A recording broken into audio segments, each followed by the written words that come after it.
Ashley's points. So her first point was that self-esteem is affected by pageants because they're being judged by looks.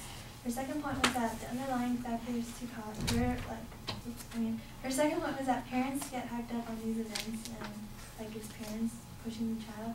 And her third point is that the cost of being in a pageant is very high. And so to start off, her first point where she said self-esteem is being affected.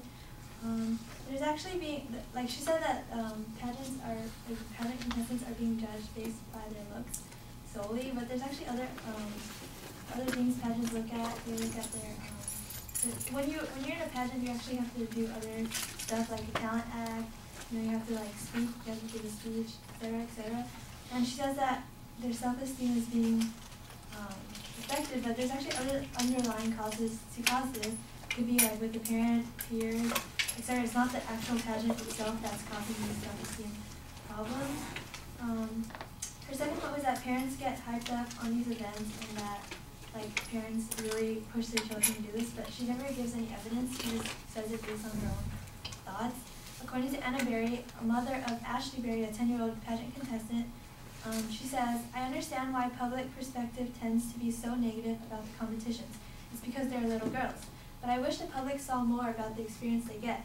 Pageants are geared towards making contestants better people and teaching them to give to the community.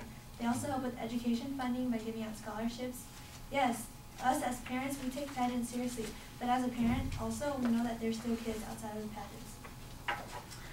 Her third point was that the cost of being in a beauty pageant is very high, but like Artie had spoken on before and how I had spoken before, that it's like a personal choice. You don't have to spend all that money if you don't want to. It's really on the parent.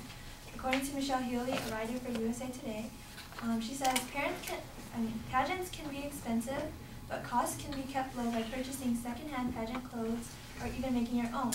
Also, hiring a coach is always optional. Parents can also always practice with their child in their own time on poses and on the talent portion. Also, there's YouTube now, where you can find all kinds of hair and makeup tutorials to do on your own, so you don't have to hire a makeup or a hair stylist. And lastly, she mentioned about why we would reinforce something that we already know. Like, if we know this is bad already, then why reinforce this? She's just going against her own argument. If we already know this is bad, why reinforce it? She's right. We know that parents pushing children and abusing children is bad. That's why there's child laws. And so it's already there. You don't have to reinforce something. It's already there. So in conclusion, this is not a workable plan, and there's only a few factors.